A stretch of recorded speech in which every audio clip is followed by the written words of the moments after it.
Look, so today's video is going to be about something that sucks.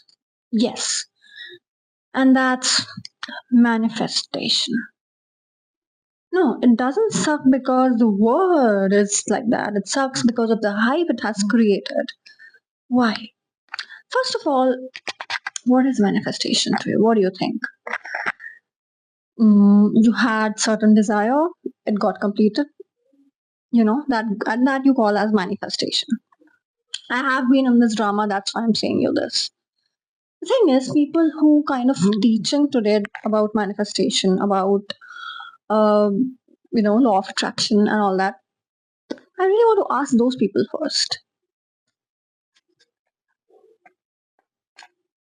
What makes you say so, firstly?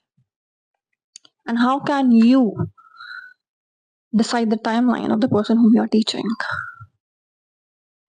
Firstly, these people, or the people who are into this drama, are not owning up to the life they want to live just because they can. This is the propaganda, okay, that we Indians live in. We can delegate, we don't want to hold on to the responsibility of owning up our life, so we are kind of relying on some magic that will happen, and one day our life will change. Okay, God's grace, maybe one day it does happen to someone, but if you okay, I want to ask this question. If you actually wanted to manifest something and it happened, God's grace, then why didn't you stop? Then why didn't you stop? Then what next? Why did you create more desires?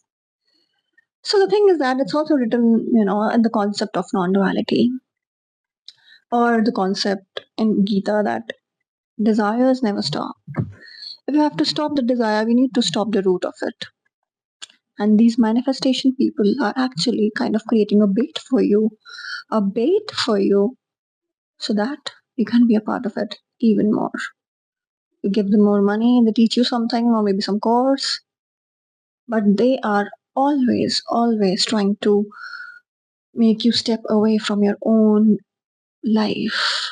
You're not taking responsibility for your own life, and you will keep on going in that bait and getting engulfed in that. But then what if for one fine day you take responsibility of your life and you start saying that, yes, no, I want to be the creator of my life, rather than waiting for some magic to happen or some 369 rules. It may have worked for Nikola Tesla, God's grace, but why are you getting engulfed in that? Why are you wanting something? Okay, if it's about relationships, why are you not creating yourself? If we talk about the rule of energy, which is actually working, which is actually true, are you not aligning with what you actually want, rather than sitting, doing some chakra healing or doing something, and then something will happen? But are you actually made for that right now? Okay, that person got manifested. But what if one day something, because it's a ship, it's a life you have to live, then what will you do? Something happens and you are not ready for that circumstance, because you have not worked on yourself. You have only created structures, you have only bought structures. You have not created a structure, you have bought a structure. So if you're not well aware how to deal with it, then what will you do of the relationship? How to sustain a relationship? Have you created a structure? How to be in a relationship? What is a relationship for you? Have you questioned all that? No, right? That's why my dear, the promise is not to get something. The promise is to become something. And for that, you need daily work. Daily work. That's why we are humans, because we need to work. Animals are instinctive. They just get something and they react. That's what the market is doing to you. Don't be animalistic. Have this because you have, use this because you have this. And create a life that you want to see every single day. Manifest it every day, rather. I should say. Why are you giving it for one single thing that will, deplete its joy after you have achieved it? Create joys for yourself every day in your relationships, in your career, in your health. Own it. And then do the work. And if you're ready, I invite you to my shadow work classes. If you're feeling burnt up, if your health is not supporting, or anything that is not supporting, it's because you are giving your power to the industry, doctors, and everyone. I don't blame anyone, they are doing the noble work.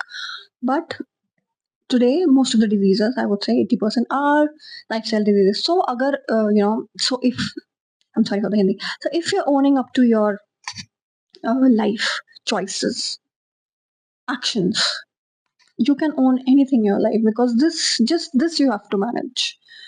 And that also you are giving it a mortgage. So I invite you to my classes called Shadow Work, Inner Work School, in which we discover what is it that you want in your life, and how can you on your own create that life for your own self. Yes, it is a course, yes, it is something that we will be discovering, but it is something for your life. It's like a manual, it's an encyclopedia that you can refer to any single day, so that you don't buy things, you create your things. It's just like having the raw material, not having the final product. I want you to have the raw material so that you can make things, do the inner work. Things are already in your alignment if you tune it. Welcome to Shadow Work and Inner Work School by your Hamdard, and I would love to see you in there. If you want to join, drop in the comments I want to join, and I will send you all the details. Or you can find them in the description of the video, which has a link to my course, which has some free materials also. And I would love to see what changes have people experienced. I'm not saying for you, but I'm saying for your good self, for what you want to be. It's not like to delegate power. It's about owning your power and then working on it every single day, so that nothing breaks off if something doesn't happen according to you. You are able to sew it, mend it according to what you wanted. Okay? See you in the course.